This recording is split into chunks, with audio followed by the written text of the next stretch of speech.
Tulong. Wala ka na makain. Oh, anong ginagawa ni Kuya Jo? Tinitira mo kay kabisnes ah. Anong nilaglag kita doon? Mali ba yung yung pagpapaalala namin kay nanay mo? Wala naman kaming naitulong sa'yo, di ba? Oo, alam mo yung pagbablog, pero yung mga pinagsasabi mo, hindi mo alam yung kung ano yung mga pinagsasabi mo. Wala naman kami pakialam sa'yo kay nanay mo. Oh. Tingnan mo yung nanay mo. Oh. Hindi mo kailangan manira ng ibang tao para maging ka lang, mabango ka. Anong ginawa ko sa'yo, Kuya Jo? Yan, kung naging masama kami doon sa part na yon, ay wala kami magagawa, Kuya Jo, kung yan yung pag-iisip mo sa amin. So what's up mga boss? Sakto nandito tayo, nagpapaandar tayo ng sakyan. May dumating. Hindi natin inasahan mga boss. Baka sabihin nila, diba? Kayo nagpunta dito na, diba? Hindi ako nagpunta sa inyo. Ano, kumusta na kayo? Hingi kayo. Hingi ka tulong. Wala ka na makain. Oh, anong ginagawa ni Kuya Jo? Diba? Ano Kuya Jo? Sino? Sino? Si Buddy? Oh. Kaso nga lang wala siya dito. Hindi mo nakita? Nakita dyan? Parang yung pamilya niya wala na. Wala siya doon? Kumain na kayo, tanghali na. Wala pa nga sa Naringgi doon. Wala pa, nasa probinsya sila. Yun na ngayon eh. Yun na ngayon eh. Oh. Sa December wala pa, tagal pa. Sila? Wala pa yung Ringgi. Wala pa sila. Hindi nyo pinuntahan doon sa kanila? Saling na kami, nakalak na. Oh. Punta kami, wala pa. Hmm. Sa si Buddy naman, parang wala pa ata dyan. Sino? So, kung nandiyan si Buddy, wala pa. Pinablog siya rin eh. Pinablog niya yung lalaking Sino? sa bahay. Nandun pala siya po sa probinsya, si Buddy. Bakit? Ay, ano yan, boss? Ay, lalabas niya. Nandun sa probinsya si Buddy. Nakauwi na, bumalik siguro ulit. Nakita kayo sa kanya nandun yan. Sa vlog. Kaya iniwan nga niya yan dito. Inuwi niya pero iniwan niya. Bumalik din doon. Ano Kuya Jo, kumusta na? Tinitira mo kay kabisnes ah.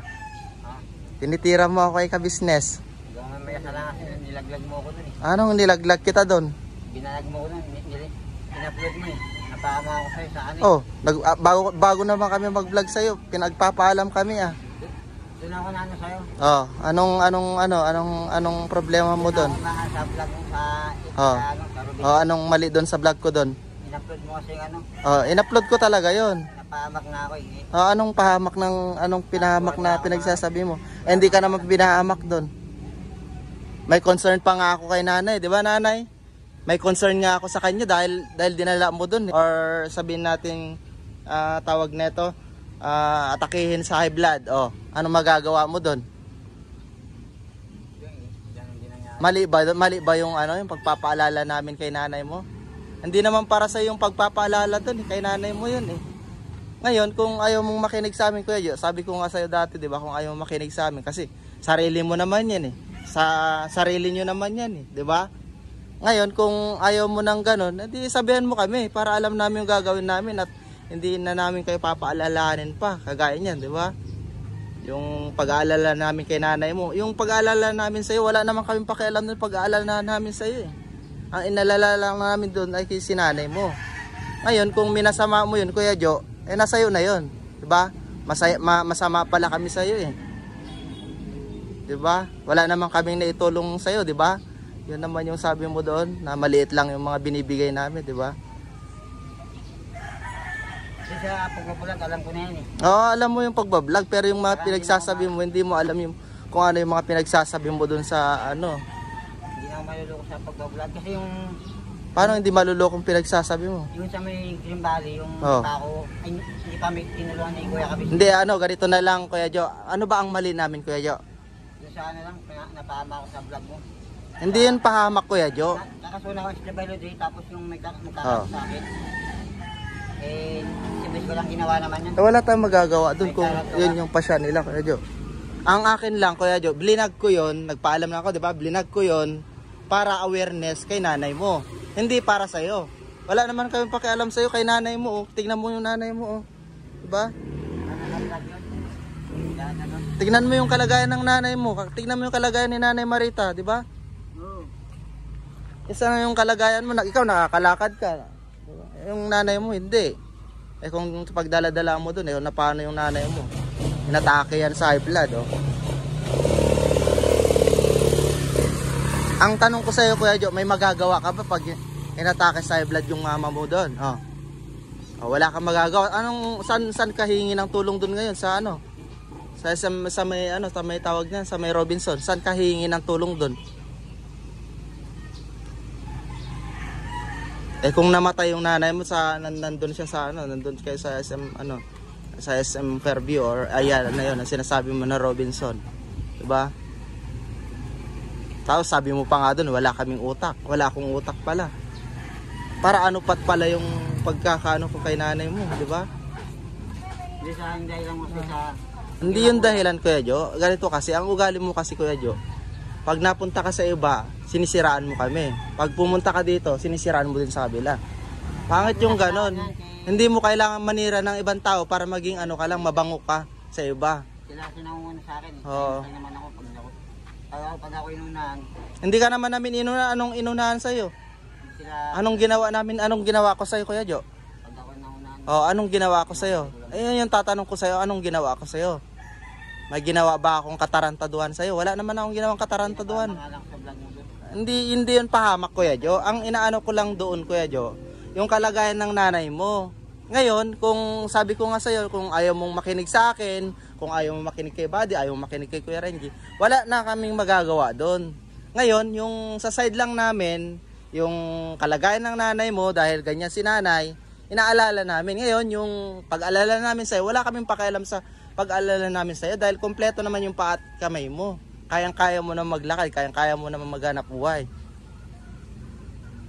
Ngayon, kung naging masama kami doon sa part na yon, ay wala kami magagawa, Kuya Jo, kung yan yung pag-iisip mo sa amin. Yan yung iniisip mo sa amin na masama kami, kesyo wala akong, di ba mga boss, kesyo wala akong sponsor, kesyo konti lang yung binibigay ko. Eh yun lang yung kaya ko, ano magagawa ko, Kuya Jo? Oh. Yung hindi pa kami natutulungan kala Kuya Kabisnes. Oh. Nanonood ako ng vlogger si Michael Bam. Oh. Nanonood ka ng vlogger? Oo, nandun na tayo, nanonood ako na. Talaga yung mga vlogger. Oo, may mga sponsor sila dahil Alam ko hindi malukan sa kanya. Sila kuya ko. May mga puso naman talaga tsaka. ito tanong ko sa iyo, Kuya Jo, paano sila magbibigay? Paano sila magbibigay sa akin, mga boss? Dahil nandiyan naman si Buddy na pagbibigyan ng tulong. Nandiyan naman si Kuya Renji na magbibigay ng tulong. Nandiyan naman si Ate Jenny na magbibigay ng tulong dahil mas malapit sa inyo, 'di ba? So, ba't pa ako bibigyan ng ngayon ng sponsor na ibibigay ko din naman sa iyo? Eh nandiyan naman sila magbibigay ng tulong sa iyo, 'di ba? Nandiyan naman sila mag-aabot ng pinadalang sponsor sa iyo. So para saan pa ba ako? Di maging magulo na kung meron ako. Meron kay Buddy, meron kay ganito, meron kay ganyan. Di magulo na. Kung ngayon ang iniisip ng ng sponsor, mga boss, is ibibigay doon sa malapit sa iyo. Hindi na ako kumbaga, yun yung iniisip nila, mga boss. So hindi ko lang alam kung yun yung iniisip nila, pero para sa akin, mga boss, kasi naisip ko na ganoon nga yung kalakaran dito. So ako, mga boss, syempre ang alam ni Kuya Jo ay ayun nga, wala akong sponsor, konti lang na ibibigay ko. Ay magagawa natin, mga boss. Yun lang yung kailangan, yun lang yung meron tayo eh. Hindi naman ako yung sobrang yaman na oy, magbibigay ako 1,000, di ba?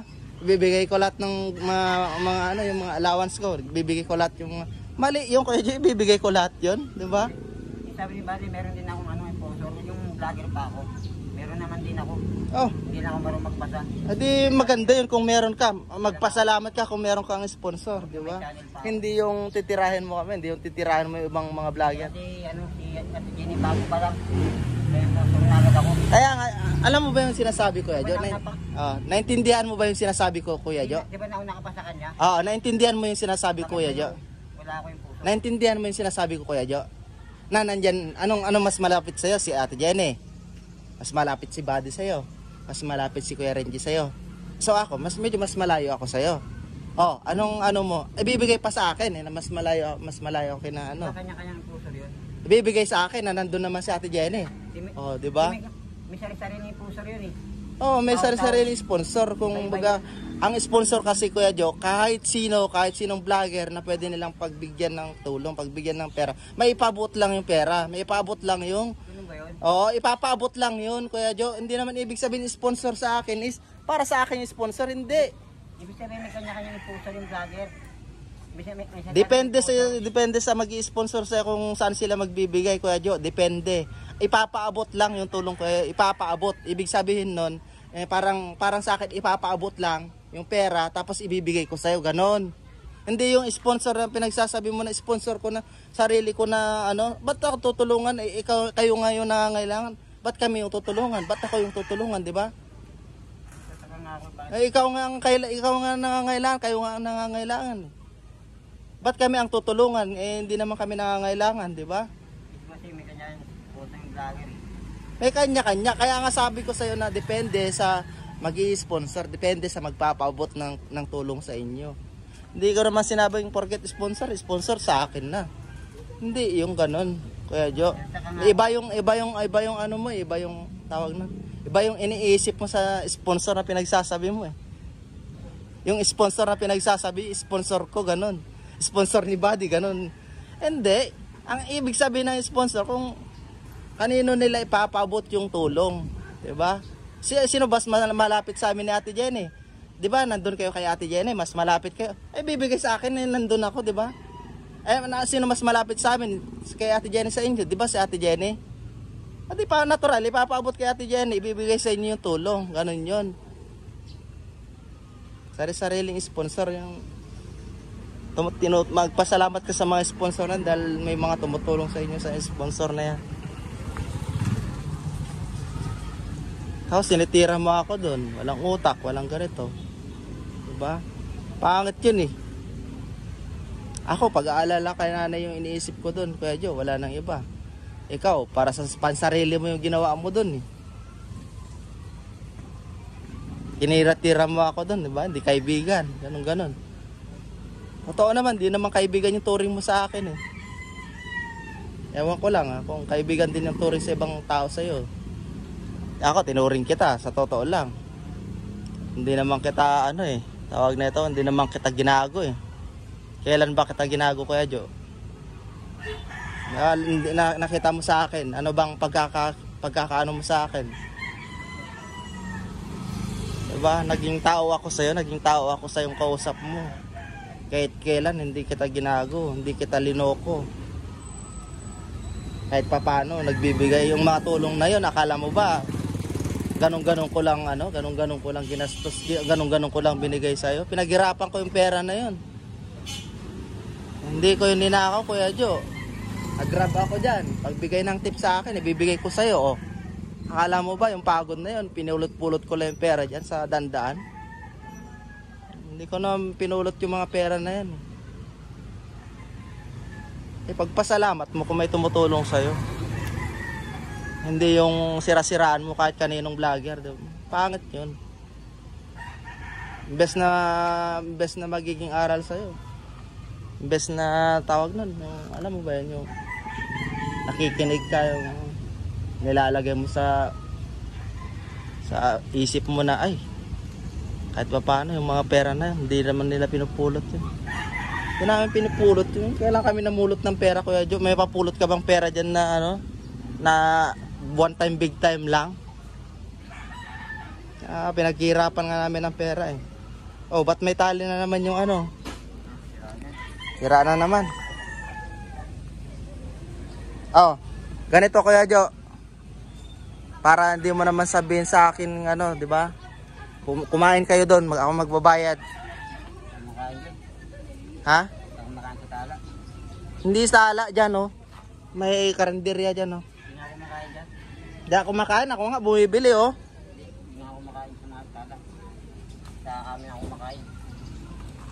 Ngayon, hindi na ako magbibigay ng pera ngayon. Kung pupunta kayo, kung nangangailangan kayo, magbibigay ako pagkain nyo. Bibilan ko kayo. Total, hindi pa naman nata kayo kumakain kasi alas 12 na, di ba? Alas 12 na, oh. Eh, wala naman si Buddy dito mga boss kasi nandun naman sa ano eh, nandun naman sa Pangasinan. Si Kuya Renji, nagbakasyon din sila. Oh. So alam ko na yun eh mga boss. Alam ko na yun na titirahin kami ni Kuya Jo, 'di ba? Isa-isa. So alam ko na yun.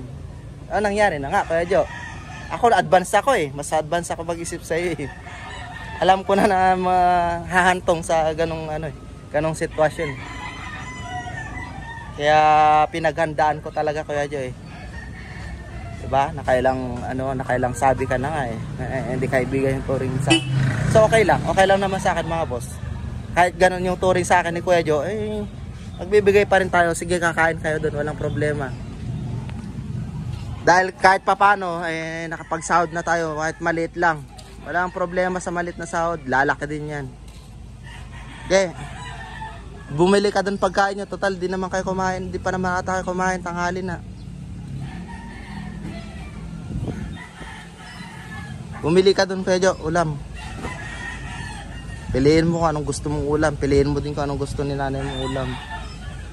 Tignan mo, lumaki na naman yung paa niya oh. Lumaki na naman mga boss. Dahil dati hindi naman ganyan kalaki eh. Sino nagbigay sa iyo yun? Sino nagbigay? Ha? Oh, di may pera ka pala. Tira na to eh, punit na eh. Oh. Hindi na magtatagal to, lalaki na to. Ah, saan na yung mga bagong ano mo, bagong damit mong binigay sa'yo? Nga, hindi ko naman type yun. Mataas, hindi mo type. Nakagalit kasi din, nagbenta ko. Dapat lang, binigay sa'yo. Pililan ka. Tulong mo yun sa inyo.